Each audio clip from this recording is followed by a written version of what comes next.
दोस्तों, आज मैं आपके लिए लेकर आ गया हूँ एक और हॉरर डरावनी स्टोरी उत्तर प्रदेश की। तो दोस्तों, स्टोरी स्टार्ट करते हैं। उत्तर प्रदेश के एक छोटे से गांव धनेला की ये कहानी है।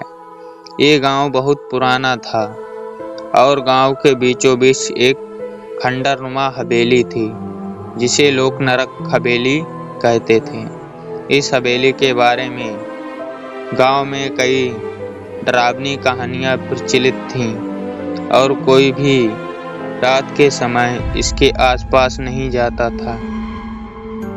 कहते हैं कि कई साल पहले इस हवेली में ठाकुर राम सिंह नाम का एक जमींदार रहता था, जो अपनी संपत्ति और क्रूरता के लिए प्रसिद्ध था।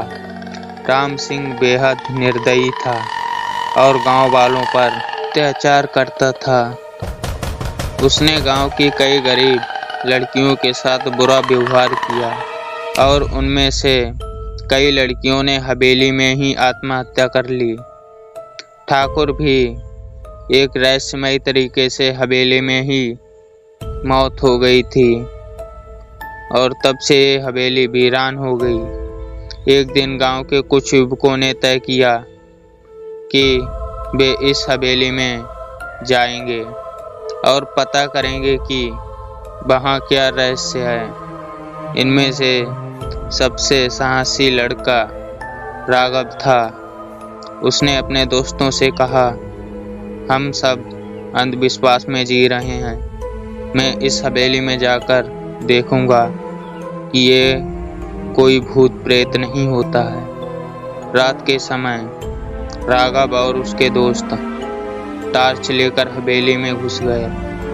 हवेली के अंदर पहुंचते ही उन्हें चारों ओर अजीब सी ठंडक महसूस हुई, जैसे ही वहां कोई अंतरिक्ष शक्ति हो। हवेली के अंदर एक अजीब सन्नाटा था और अचानक हवाएं धीमी चीखें सुनाई देने लगीं।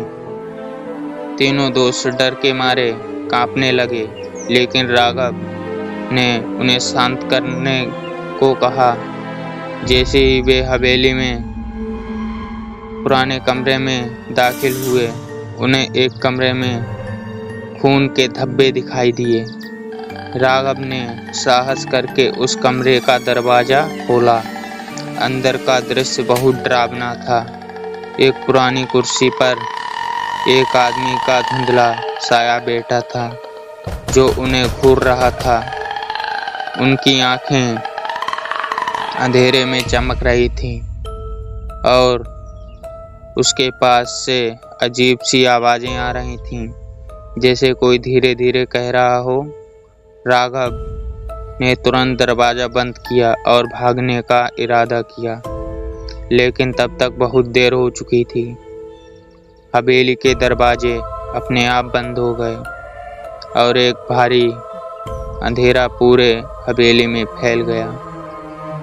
उन तीनों को महसूस हुआ कि वे अब इस हवेली से कभी बाहर नहीं निकल पाएंगे। अचानक दीवारों पर खून से लिखी हुई बातें उभरने लगीं। यहाँ से जाओ, वरना तुम्हारा भी यही हाल होगा। राघव और उसके दोस्त बुरी तरह डर गए थे। दरवाजा तोड़ने की कोशिश करने लगे, लेकिन तब तक हवेली में भूतिया आवाजें और तेज हो गईं।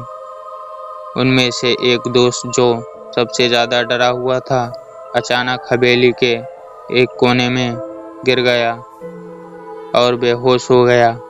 राघव और उसका दूसरा दोस्त उसे उठाकर बाहर भागने लगे, लेकिन दरवाजा नहीं खुल रहा था।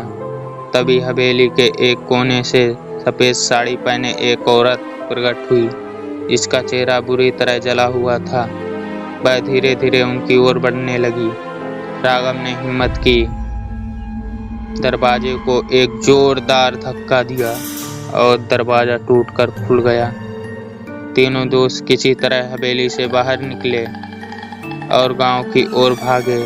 उन्होंने गांव वालों को सब कुछ बताया, लेकिन किसी ने उनकी बातों पर विश्वास नहीं किया। कुछ दिनों बाद राघव का दोस्त, जिसने हवेली में बेहोशी का सामना किया था, बुरी तरह बीमार पड़ गया और कुछ ही दिनों में उसकी मौत हो गई। गांव वालों का मानना था कि हवेली की आत्माएं उसे ले गईं। आज भी नरक हवेली गांव के बीचों बीच खड़ी है और कोई भी रात के समय उसके पास जाने की हिम्मत नहीं करता है। कहते हैं कि जो भी वहां गया वह कभी वापस नहीं लौटा। दोस्तों, ये स्टोरी अच्छी लगी हो तो चैनल को सब्सक्राइब जरूर कर देना और वीडियो को लाइक जरूर कर देना।